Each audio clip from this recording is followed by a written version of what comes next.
This is an interview with Chavea Clay. She's currently pregnant. And how many weeks are you? 18. 18 weeks, and you're having a. A boy. Congratulations. Thanks. So, I'm here to ask her a few questions about her maternal pregnancy, the effects, healthcare, insurance, and just give a firsthand view of what she experienced as a black woman being pregnant in the United States. Okay, so do you have a pre-existing condition? I do.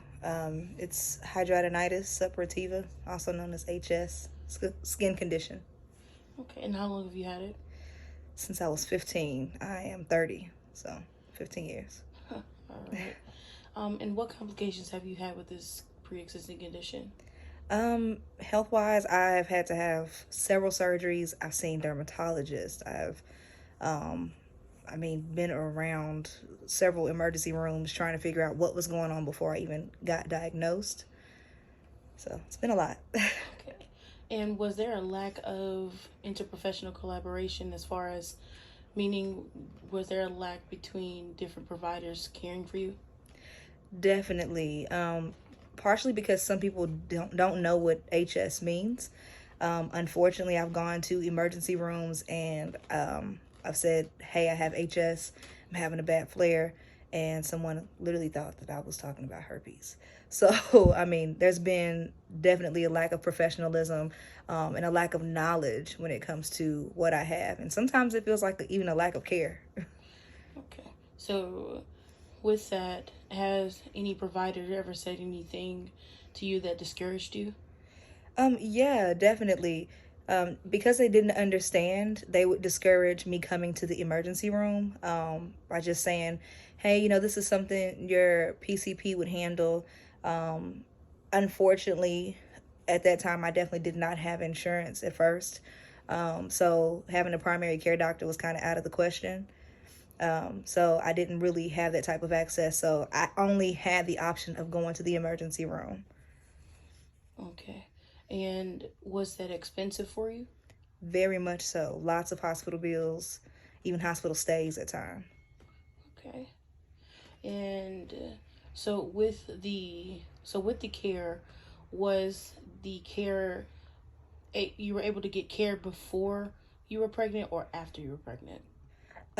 After I became pregnant, then I was able to fully have insurance, through the state, through Medicaid.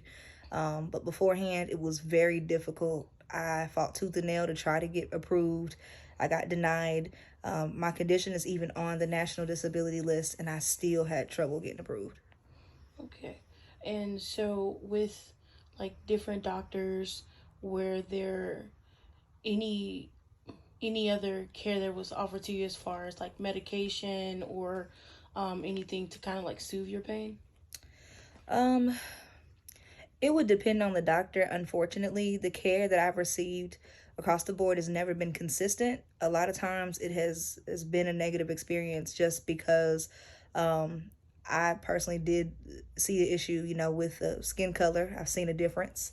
Um, but becoming pregnant, especially, and being asked several questions and so forth.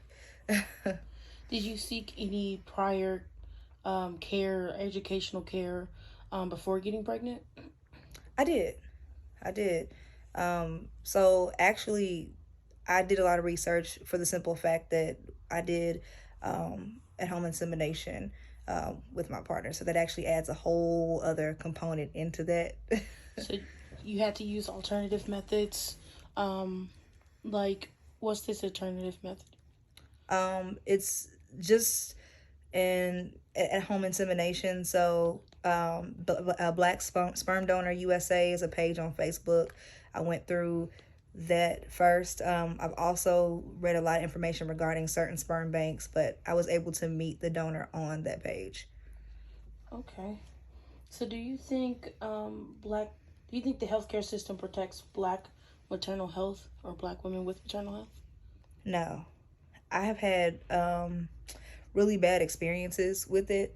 I had an emergency situation flaring up during pregnancy with my chronic condition, and I remember explaining that I was pregnant and that I indeed was married to a woman. And I remember a doctor basically telling me that I was unable to technically have sexual intercourse because of my situation.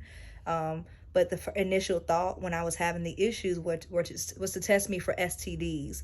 And that changed, after finding out that I was in a partnership, a domestic partnership. So, Okay. I'm sorry to hear that.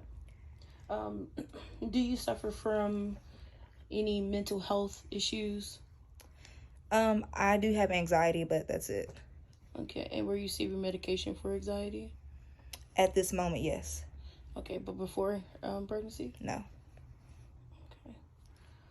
Okay. I'm sorry to hear that, and I want to make sure that I have informed consent to share this video and provide a little knowledge about it. Absolutely. Okay. Well, I do thank you for your story, and I hope to speak with you further on this matter to, expand, and educate more individuals about the battles and struggles certain black women or most black women face today in the healthcare system. Definitely. I love what you're doing, so thanks for including me. You're welcome.